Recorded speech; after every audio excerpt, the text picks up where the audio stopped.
నమస్కారం. కేనే న్యూస్కి స్వాగతం. కార్తీక మాస చివరి సోమవారం సందర్భంగా ఆలయాలు సందడిగా మారాయి. ఉదయం నుంచే పెద్ద సంఖ్యలో భక్తులు శివాలయాలకు చేరుకొని ప్రత్యేక పూజలు నిర్వహించారు. పలు ఆలయాల్లో వేకువజాము నుంచే భక్తుల తాకిడి కనిపించింది. శైవక్షేత్రాల్లో దీపాలు వెలిగించిన భక్తులు హరిహరాలు స్మరించారు.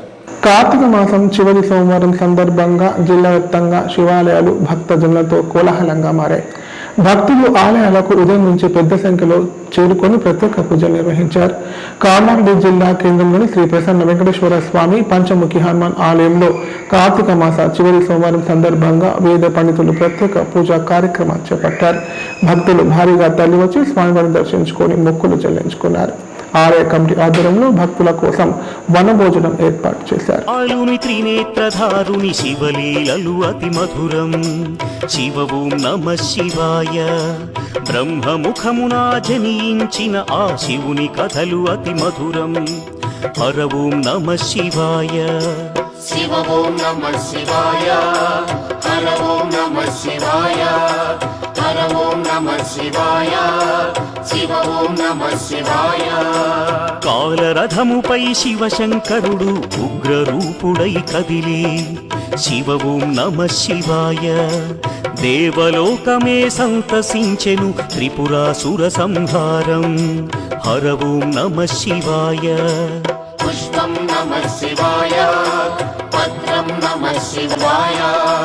ధూపం నమః శివాయ. దీపం నమః శివాయ. నమః శివాయ. నమః శివాయ. ఓం నమః శివాయ. నమః శివాయ. నమః శివాయ. ఓం నమః శివాయ.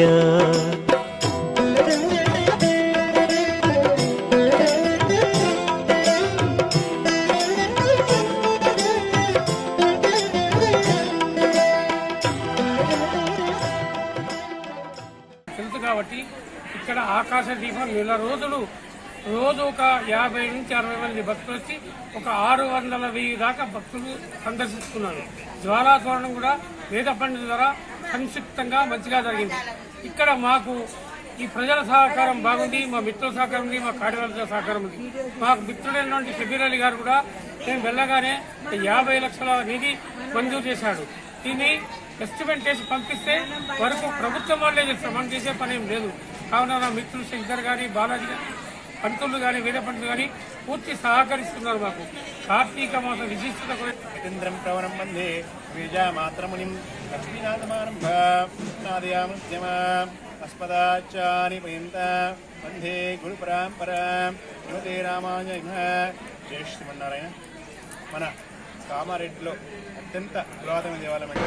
ట్రాన్స్ఫార్మర్ల చోరీలకు పాల్పడుతున్న అంతర్రాష్ట్ర దొంగలను అరెస్ట్ చేసినట్లు నిజామాబాద్ పోలీస్ కమిషనర్ సాయి చైతన్య తెలిపారు. నిందితులు ట్రాన్స్ఫార్మర్ ధ్వంసం చేసి అందులోని కాపర్ కాయిల్స్ చోరీ చేస్తున్నట్లు చెప్పారు. వారి వద్ద నుంచి 40 కిలోల కాపర్ కాయిల్స్, 5,50,000 నగదు, 2 స్కూటీలు, 6 మొబైల్ ఫోన్లు స్వాధీనం చేసుకున్నామని పేర్కొన్నారు. నిజామాబాద్ జిల్లా పోలీస్ కమిషనర్ కార్యాలయంలోని కమాండ్ కంట్రోల్ హాల్లో ఆదివారం ఏర్పాటు చేసిన మీడియా సమావేశంలో కేసుకు సంబంధించిన వివరాలను సిపి సాయి చైతన్య వెల్లడించారు. ఇందర్వాయి పోలీస్ స్టేషన్ పరిధిలో గన్నారం వద్ద శనివారం సాయంత్రం 5 గంటల ప్రాంతంలో పోలీసులు వాహనాలు తనిఖీలు చేస్తుండగా అనుమానం వచ్చి నిందితులను పట్టుకున్నట్లు సిపి వివరించారు. ఈ ముఠా గత ఏడాది కాలంగా జిల్లాలోని ఇందల్వాయి, దర్పల్లి, డిచ్పల్లి, జాక్రన్పల్లి, మెటోరా, ముప్కాల్, మోర్తాడ్, మోపాల్, బోధన్ టౌన్, బోధన్ డూలర్, నవీపేట్, బర్నీ మండలాల్లో ట్రాన్స్ఫార్మర్లను ధ్వంసం చేసి అందులోని కాపర్ కాయిల్స్ దొంగలించిందని వివరించారు. వీరు జిల్లాలో మొత్తం 101 ట్రాన్స్ఫార్మర్లను ధ్వంసం చేశారన్నారు. కాగా వీరిపై మొత్తం 44 కేసులు నమోదైనట్లు పేర్కొన్నారు. నిజామాబాద్ ఏసీపీ రాజా వెంకటరెడ్డి ఆధ్వర్యంలో స్పెషల్ టీంలను నియమించి శనివారం నిందితులను అదుపులోకి తీసుకున్నట్లు తెలిపారు. ముఠాలోని 5 సభ్యులతో పాటు వీరి వద్ద కాపర్ కాయిల్స్ కొనుగోలు చేసిన 3 కూడా అరెస్ట్ చేశామని చెప్పారు. అందరికీ నమస్కారం. నిజామాబాద్ పోలీస్ డిచ్పల్లి సర్కిల్ వాళ్ళు ఒక అంతర్రాష్ట్ర ట్రాన్స్ఫార్మర్ దొంగల ముఠాన్ని పట్టుకోవడం జరిగింది.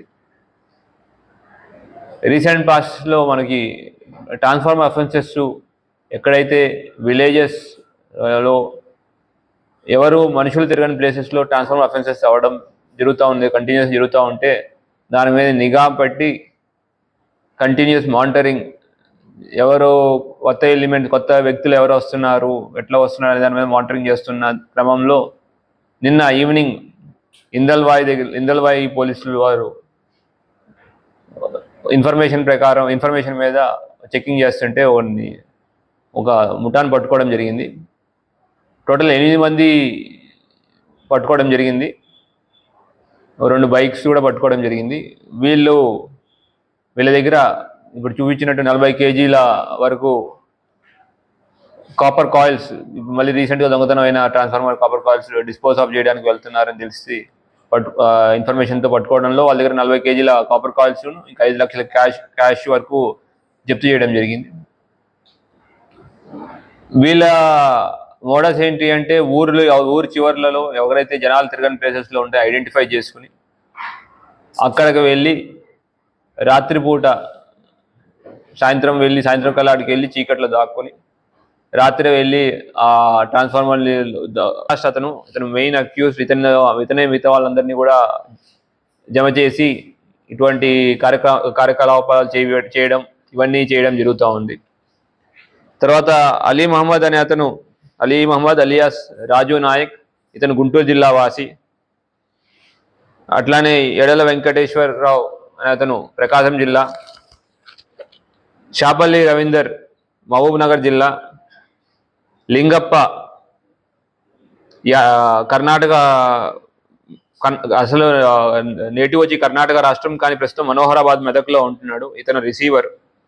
తర్వాత గాజుల శ్రీశైలం మేడ్చల్ ఇతను రిసీవర్.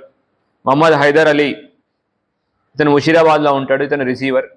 ఈ రిసీవర్స్ ఏంటంటే దొంగలించి వచ్చిన ఈ కాపర్ డిచ్పల్లి వినోద్, తర్వాత ఎస్ఐ డిచ్పల్లి షరీఫ్, ఎస్ఐ ఇందల్వాయి సందీప్ మరియు మిగతా టీం చాలా కష్టపడ్డారు.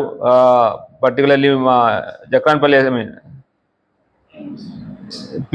సిబ్బంది కిరణ్ గౌడ్ అని, ప్రశాంత్, సందీప్, కిషోర్ కుమార్, సుజిత్, నవీన్, సర్దార్ వీళ్ళందరూ చాలా కష్టపడి ఈ అంతర్రాష్ట్ర దొంగల ముఠాలను పట్టుకోవడంలో సఫలీకృతమయ్యారు. వీళ్ళందరికీ అభినందనలు తెలుపుతున్నాను. అట్లానే మన మీడియా మిత్రుల ద్వారా అందరికీ ఒక విజ్ఞప్తి, మీ ఏరియాలో ఎటువంటి అపరిచిత వ్యక్తులు కానీ కొత్త వ్యక్తులు కానీ మన ఊరికి సంబంధం లేని వ్యక్తులు కానీ మూమెంట్ ఉంటే, లేదు అంటే వేరే కార్యకలాపాల కోసం వేరే వర్క్ రీత్యా కానీ పని రీత్యా కానీ బయట వాళ్ళు వచ్చి ఉన్నా కూడా వాటి యొక్క ఇన్ఫర్మేషన్ లోకల్ పోలీస్కి ఇవ్వాల్సిన కోరుకుంటున్నాం. అట్లానే ఎవరైనా అనుమానాస్పదంగా తిరుగుతున్న మన ఏరియాలో అవి ఇమీడియట్గా లోకల్ పోలీస్ స్టేషన్కి ఇస్తే ఇటువంటి క్రైమ్ ప్రివెంట్ చేయడంలో మీరు మాకు చాలా. భూభారతి రెవెన్యూ సదస్సులకు సంబంధించిన పెండింగ్ దరఖాస్తులు త్వరగా పూర్తి చేయాలని కామారెడ్డి జిల్లా కలెక్టర్ ఆశీష్ సంగ్వాన్ అన్నారు.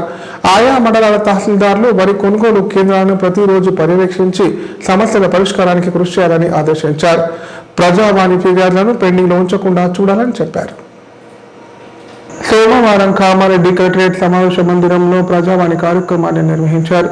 భూముల సమస్యలు, ఇందిరమ్మ ఇళ్ల మంజూరు, రైతు భరోసా, పింఛన్లు, విద్యుత్, గ్రామ పంచాయతీ తదితర సమస్యలపై ఎన్డీడీ ఫిర్యాదులు అందాయి. సందర్భంగా కలెక్టర్ ఆశీష్ సంగ్వాన్ మాట్లాడుతూ ప్రజావాణిలో వచ్చిన దరఖాస్తుల పరిష్కారానికి అధికారులు ప్రత్యేక శ్రద్ధ తీసుకోవాలన్నారు. సమస్యల పరిష్కారానికి ఆయా శాఖల అధికారులకు అర్జీలు పంపించినట్లు తెలిపారు. ప్రజలు ఇచ్చిన దరఖాస్తులను అధికారులు కులంకుషంగా పరిశీలించి పెండింగ్ ఉంచకుండా సత్వర పరిష్కారానికి చర్యలు తీసుకోవాలని సూచించారు. ఇందిరమ్మ ఇంటి సమస్యలను వెంటనే పరిష్కరించి ఇళ్ల నిర్మాణాలకు తగు చర్యలు తీసుకోవాలని అధికారులను ఆదేశించారు.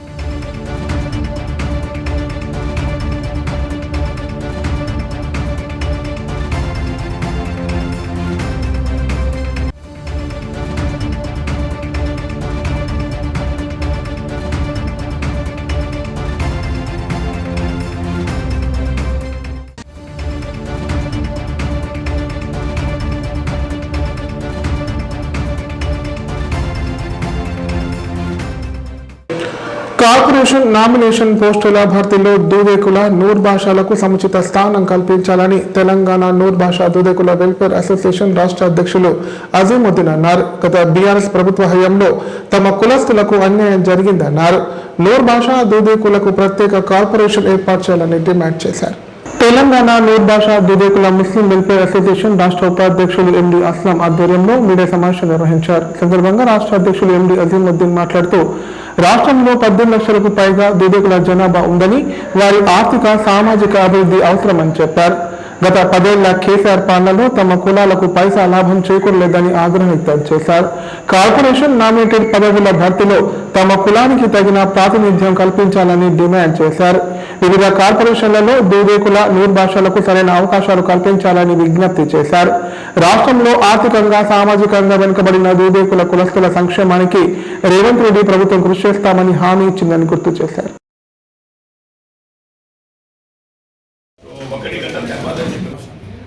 वो देते बोल के बोले नहीं दिए, क्या हुआ रजिस्ट्रेशन జీవో నంబర్ ద్వారా అక్కడ ఫెడరేషన్ ఏర్పాటు చేయడం జరిగింది. ప్రజెంట్ అది అట్టి కులవృత్తుల ఆధారంగా చేసుకుని దానికి సంబంధించిన జీవో కాపీ డిమాండ్. గత ఉమ్మడి ఆంధ్రప్రదేశ్లో 2010 అప్పటి ముఖ్యమంత్రి రాజశేఖర రెడ్డి గారు మరి అత్యంత వెనుకబాటుతనానికి గురైన మరి బ్యాక్వర్డ్స్ ఏదైతే ముస్లిం వెనుకబడిన వర్గానికి చెందిన మా ఉపకులమైన దూదేకుల బీసీపీ సీరియల్ నంబర్ 5 ఏదైతే ఉన్నదో మరి అప్పటి సచార్ కమిటీ, రంగనాథ్ మిశ్రా కమిటీ రిపోర్టులను ఆధారంగా చేసుకొని మరి వీళ్ళు అత్యంతగా వెనుకబడి ఉన్నారు ఆర్థికంగా, రాజకీయంగా.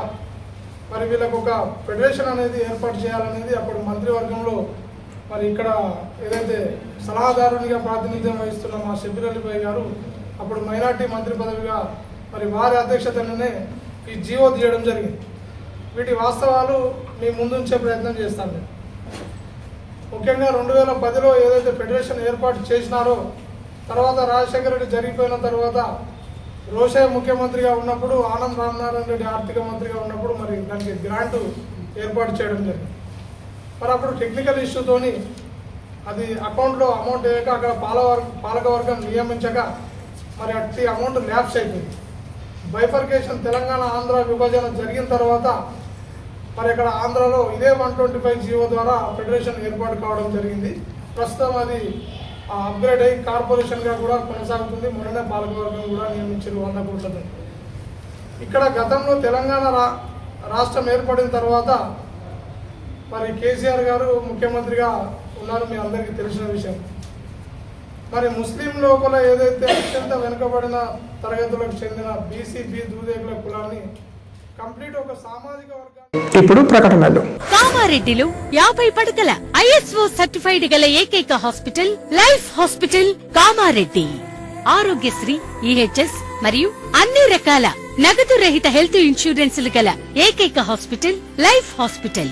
ఆరోగ్యశ్రీ కార్డు లేదా తెల్ల రేషన్ కార్డు ఉన్న వారికి ఆరోగ్యశ్రీ మరియు ఆయుష్మాన్ భారత్ ద్వారా ఆపరేషన్లు ఉచితంగా చేయబడును. 24 గంటలు అత్యవసర వైద్య సేవలు అందించబడును. మా సదుపాయాలు: అత్యాధునిక operation theatre, laminar OT, ICU, x ray, physiotherapy, DEXA scan, pharmacy సౌకర్యాలు కలవు. రాష్ట్ర ప్రభుత్వ ఉద్యోగులకు ఫీజు రీయింబర్స్మెంట్ సౌకర్యం కలదు. సంప్రదించండి లైఫ్ హాస్పిటల్.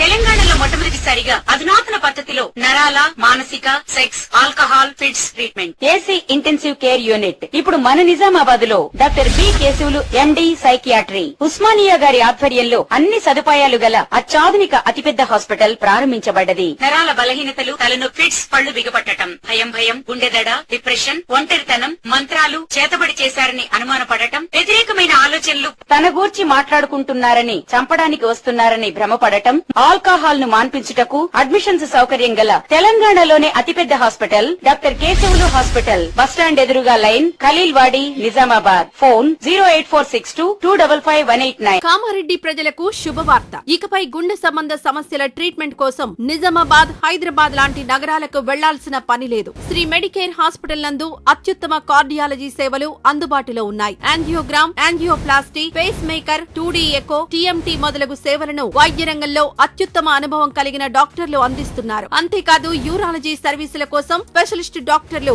శ్రీ మెడికేర్ హాస్పిటల్లో అందుబాటులో ఉన్నారు. మా దగ్గర డయాలసిస్ సౌకర్యం ఉందని సగర్వంగా తెలియజేస్తున్నాం. మా ప్రత్యేకతలు: డయాలసిస్ సౌకర్యం, వెంటిలేటర్ సౌకర్యం, అధునాతన టెక్నాలజీతో కూడిన operation theatre, 24/7 ambulance services, emergency సేవలు. కామారెడ్డి జిల్లాలో ఎక్కడా లేని cath lab facility Sri Medicare హాస్పిటల్లో ఉంది. Sri Medicare hospital. మా అడ్రస్ RNB బిల్డింగ్ ఎదురుగా NH44 రోడ్, కామారెడ్డి. నదీ స్నానం శారీరక మానసిక ఆధ్యాత్మిక శుద్ధిని అందించే పవిత్రమైన ఆచారమని సిద్ధేశ్వర మహారాజ్ అన్నారు. పాపాలు తొలగించి ఆత్మను శుద్ధి చేసి మోక్షాన్ని ప్రసాదిస్తుందన్నారు. నదీ స్నానం వల్ల అనేక ఆరోగ్య ప్రయోజనాలు కూడా ఉన్నాయని పేర్కొన్నారు. నవీపేట మండల కేంద్రంలోని శ్రీ శనీశ్వర సహిత స్వయంభూ శివాలయం లింగంగుట్ట నుండి బాసర వరకు పాదయాత్రను ప్రారంభించారు. లింగంగుట్ట శివాలయంలో ప్రత్యేక పూజా కార్యక్రమాలు నిర్వహించారు. సందర్భంగా రాజయోగి సిద్ధేశ్వర మహారాజ్ కార్తీక మాస నదీ స్నాన విశిష్టతను భక్తులకు వివరించారు. కార్తీక మాసం చివరి సోమవారం పురస్కరించుకొని గోదావరి నదిలో స్నానమాచరించి నదీ మాతకు 108 మంది ముత్తైదులతో హారతి, అమ్మవారి ఆలయంలో ప్రత్యేక పూజలు నిర్వహిస్తున్నట్లు తెలిపారు. పాదయాత్రలో పాల్గొని నదీ స్నానమాచరించిన భక్తులకు ఈశ్వరుడు అష్టైశ్వర్యాలు ఆరోగ్యాలు కల్పిస్తాడని పేర్కొన్నారు.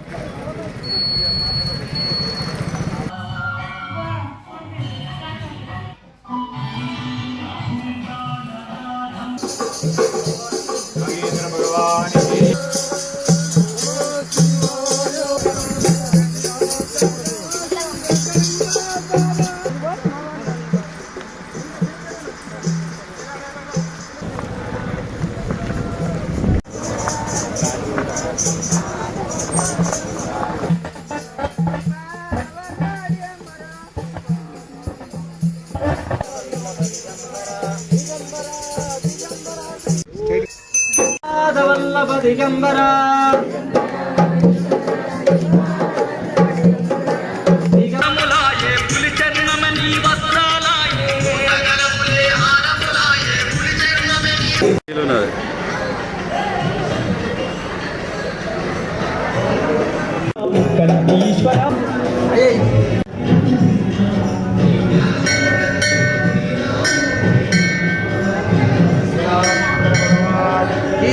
అందరూ కూడా సుఖశాంతి సంతోషంతో ఉండాలని, భక్తులందరికీ కూడా ఎక్కడ ఎలాంటి కోరికలు కోరుకున్నా ఈశ్వరుడు సులభంగా అందించే సత్సంకల్పంతో కొన్ని సంవత్సరాల కార్యక్రమాన్ని ఈశ్వరుని కృపతో నిరంతరాయంగా అంగరంగ వైభవంగా ప్రతి సంవత్సరం దినదిన అభివృద్ధితో ముందుకెళ్తూ 100 నుంచి మొదలై మనకు 1000 సంఖ్యతో పూర్తవుతుంది మనకు బాసర నదికి వెళ్ళేసరికి. అది పెద్దల యొక్క అనుగ్రహం.